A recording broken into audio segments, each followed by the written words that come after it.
Hey, lovelies, good night. Listen, I have to share this information. Um, Now, there was a terror messenger on YouTube was saying that about date of birth, multiple date of births, state to state, which state to state means my brother because he has some CDs, whatever he does, whatever. So my young son, he was up late last night or early morning, and he was like, "Mama, you have all your names here," but he noticed my date of birth. So I said, "Let me look at that." So I went to the site myself, and I started, screenshotting or print screening these information. But look, this is my name, right? And then it says last updated 3 years ago, as you see. And then it says born on February 3rd, 1976. So it's saying that I'm 47 years old. That is false. So somebody who stole my identity, which came from North Highlands, took my identity and changed my date of birth, and I'm pretty much on the dark web.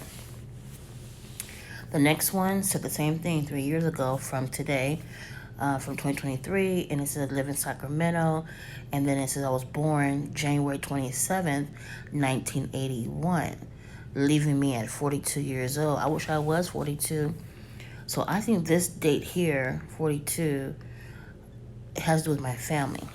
I'm just thinking back, okay? And that's not me. That's not my date of birth. So they stole my identity and created all this fucking shams. They probably was stealing. So when people are looking me up, they'll say, "Oh, it's multiple Fatima Katumbusis or Katumbusi as I pronounce it." But different date of birth. Probably, but my name is so unique and unusual. There's no other person that has my name, my first and last name at all. Okay, and then so the next one, and I saw this. It said I live. It lives. That means currently lives, and it was at Swarthmore, Pennsylvania. And it says my date of birth is November 8th, 1990, and I'm 32 years old. This date of birth or the year brings me to think it's that terror messenger because they were all involved in a scam. I'm trying to tell you. And then it said my primary residence was in 6 Benjamin West Avenue, and then it's my previous address was in Minnesota. And this makes me believe it's probably my cousin because she did a lot of scams and schemes too. But I'm not too for sure. You know what I'm saying? So then the next one, it says last updated 1 year ago. It says I'm in Washington, D.C. I've never even been to Washington, D.C. And if I have, probably been through a flight. But hey, I have never been to Washington, D.C. So, I don't know if you remember one of my other videos, I said my court documents were stolen. They took my old P.O. box information and used a different zip code, which is in West Sacramento, and it's on the dark web. Now, this one is kind of similar. If you see here, it says the P.O. box is a Sacramento P.O. box, right? But it said my zip code is Washington, D.C. And I remember at one time my name was up in New York at some school up there and at some warehouse as well. So all these, in my opinion, the Washington, D.C., I believe is that guy who came from Washington, D.C. and here in Sacramento, who knows my family. And number two, there's a real estate agent whose family used to live in the community I used to reside in as well. So why would they put Washington, D.C.? They were all committing fraud under my name.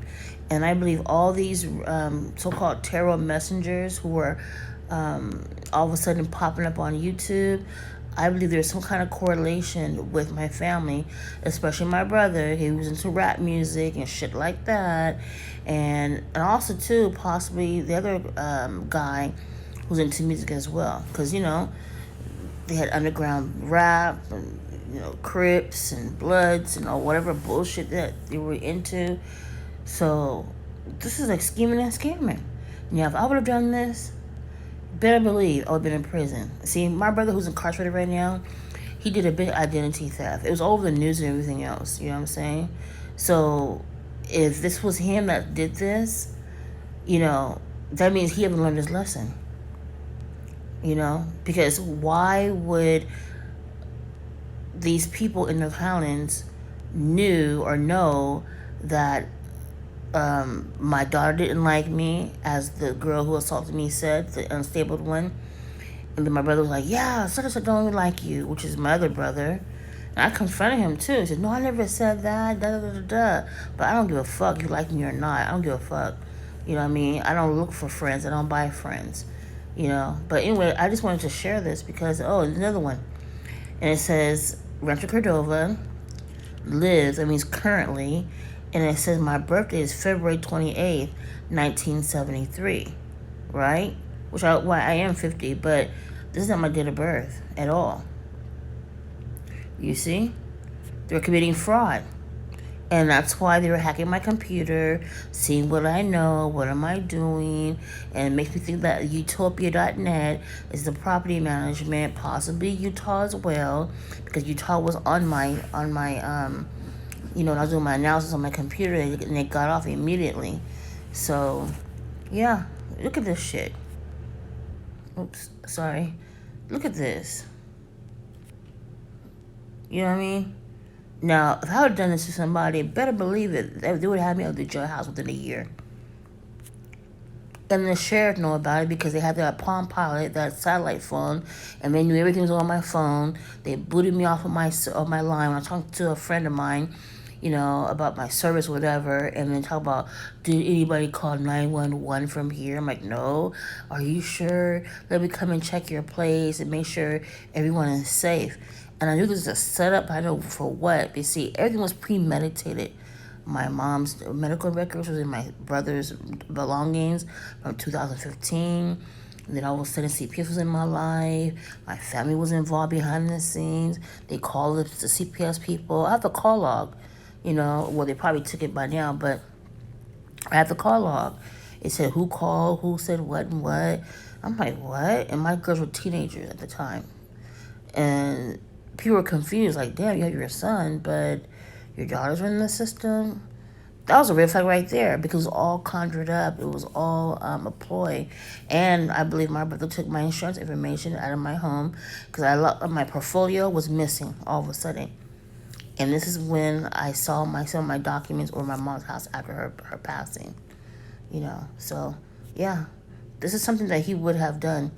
But, I can't accuse him, but I do know my identity was stolen out of my apartment, and the next thing I know, I was on the dark web. And that girl did say, I'm going to ruin your whole life, And like I said, the sheriffs, I don't give a fuck. They're the ones who manipulated my records along with that judge and attorneys and real estate agents because everybody had the same preconceived notion that I was just something that I wasn't. They did me so dirty, but it's a wrap for them. They're going to lose their license. They're going to lose everything. They're going to be on paranoid status, I'm trying to tell you, because what you guys do in the dark was definitely going to come in the light, They think they're not being watched or being followed or being seen. But yeah, they are. They are. So until next time, you guys, if you're going through this stalking, harassment, and gang stalking, whatever it is, voyeurism, whatever, just stay strong and encourage, because there'll be better days. My MO is don't respond. Just take note, compile, and use the evidence against them.